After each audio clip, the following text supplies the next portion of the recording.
তো বন্ধুরা আজকে আমি রান্না করব বাটা মাছের ঝাল। এই ঝাল রান্না করতে আমার লাগবে বাটা মাছ, লাগছে হলুদ, মরিচ, লবণ, জিরে, আদা, কাঁচা ঝাল, পেঁয়াজ আর টমেটো।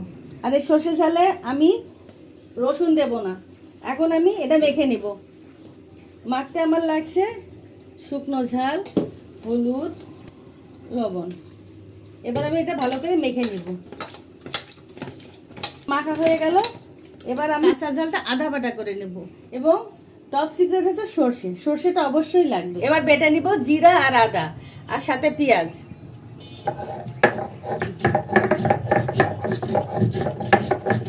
কড়াইতে তেল দিয়ে বসিয়ে দিয়েছি, তেল গরম হলে মাছটা ভেজে নেব। আজকে দুপুরে রান্নায় আমি কি করছি শুনুন। আজকে আমি সজনে চচ্চড়ি করতেছি। সজনে চচ্চড়ি প্রায় হয়ে গেছে, এখন মাছ দিয়ে দেব।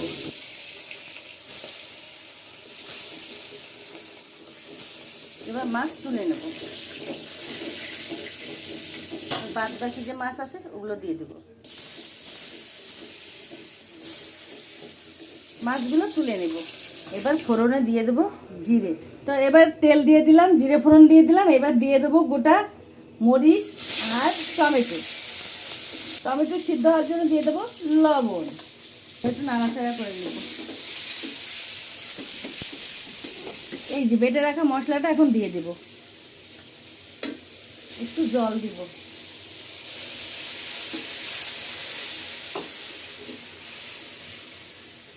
এবার একে একে দিয়ে দিব হলুদ গুঁড়ো, ধনের গুঁড়ো আর শুকনো ঝালের গুঁড়ো। এবার ভালো করে কষে নিব। এই রান্নাটা করতে বেশি সময় লাগে না, খুব অল্প সময় হয়ে যায়। মশলা ধোয়া জলটা দিয়ে দিলাম। এই যে সর্ষে বাটাটা নিয়ে নিয়েছি, এর ভিতরে গরম জল দিয়ে রাখবো। মশলা কষা হলে এটা দিয়ে দেব। যেহেতু টমেটো দিয়েছি, এবার দিয়ে দেবো একটু হালকা মিষ্টি।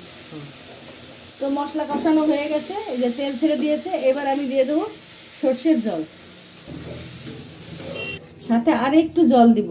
এটা ফুটে উঠলেই আমি দিয়ে দিব মাছ। ফুটে গেছে, যতটুকু জাল হওয়ার হয়ে গেছে। এবার দিয়ে দেবো মাছ। এবার সামান্য ঝোল টানলেই নামিয়ে ফেলবো। এই যে আমার মাছের ঝাল অলমোস্ট কমপ্লিট। এবার আপনারা দেখুন কত সুন্দর হয়েছে কালার। আর এভাবে আপনারা রান্না করে খাবেন। এখন আমি নামিয়ে নিব। এই তো আমার বাটা মাছের ঝাল। আর বাটা মাছের ঝাল রাঁধতে গেলে কিন্তু ঝাল বেশি দিবেন। কাঁচা ঝাল দিবেন, কাঁচা ঝাল বাটা দিবেন, শুকনো ঝালের গুঁড়ো দিবেন, দিয়ে রান্না করবেন। একদম চেটে পুটে খাবেন। তো এই পর্যন্তই বন্ধুরা।